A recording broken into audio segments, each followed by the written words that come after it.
Hello my friends, time for another video, and while I'm sitting here enjoying the beautiful evening sun and looking at some joggers passing by, I thought it's maybe time for a nice video again about why I decided myself for the 701, even that it has quite a limited fuel range. Now if you follow the motorcycle news closely, you will know that BMW just a few days ago released the new R1300 GS, huge so-called adventure bike with a 30-liter tank. The problem is that that bike weighs fully fueled 265 kilograms, that's what BMW says, without any additional accessories and luggage. While my fully equipped 701 Explorer, how I call it, weighs 165 kilograms. I'm calling it an Explorer because I'm the guy who wants to travel, wants to see places, wants to get to new places, and happens to like driving motorcycles. So I'm doing that on a motorcycle. So a motorcycle needs to take me to places and take me home, reliable and with a certain range. Now 14 liters is not really a lot of range. You could say weight is of course an important factor, because weight will always, oops, what was that? Some bird. Weight will always limit you. Don't tell me about trainings and getting a better rider and stuff. Yes, that is true, but gravity always works against you. When the bike is stuck somewhere in serious mud, or you drop it and you can't pick it up anymore on a slippy surface, weight is always working against you.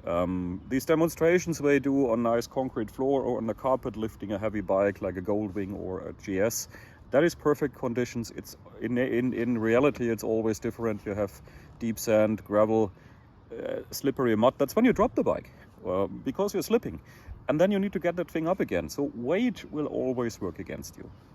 Now you could say, okay, 265 kilos with a full gas of tank, full tank of gas, with a full tank of gas, then don't fill it completely if you don't need it.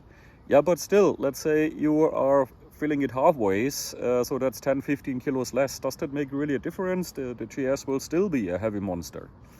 Of course, I don't criticize anybody buying that bike. If they like it, do it. It's just not the bike for me. Because I think there are very few places in Europe where you need that fuel range, really. Australia, that is a different story. Africa, not even there. Look what Itchy Boots is doing and the bike she's riding. She's preferring a light bike with a decent fuel range. I guess she has something like 400 kilometers also on that CRF. Is it a 250 or 300? I don't know. With an additional fuel tank on the rear, but not more than that. Even in Africa, you can buy fuel. If you look at northern Sweden, let's take a look at this map here.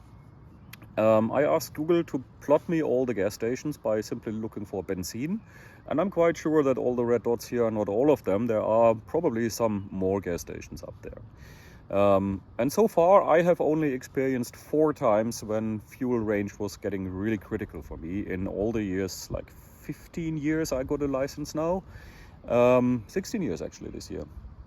The first one was up there in northern Sweden when I was doing a trip to Karesuando, or to the northernmost road point, Sweden's North Cape if you want to call it like that, and was riding the Trans-Euro Trail and also needed to backtrack because it was closed at a certain point, and then I missed actually filling up gas on one gas station. My own fault, of course.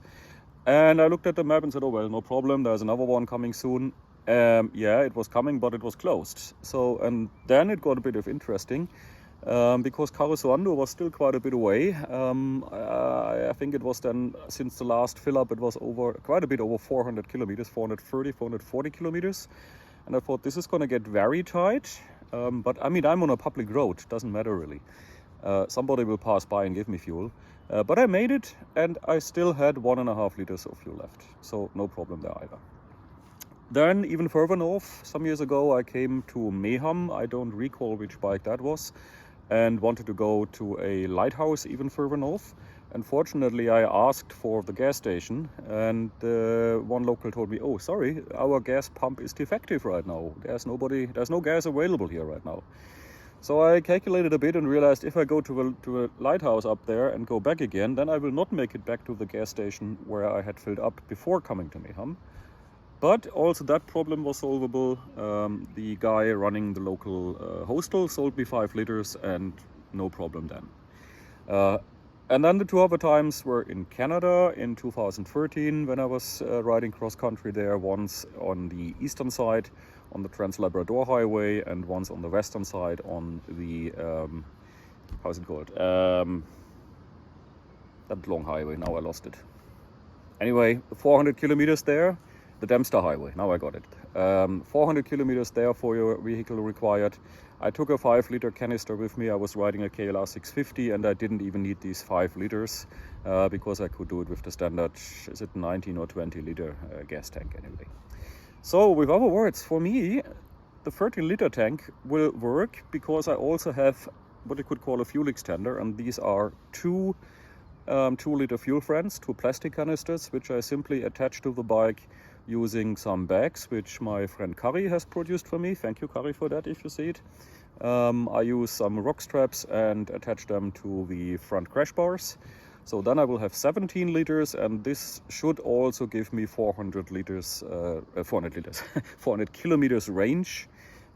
Because I'm riding the 701 with something between 3.9 and 4.2 liters on 100 kilometers. I'll put there on the screen what that is in this strange American miles per gallon unit.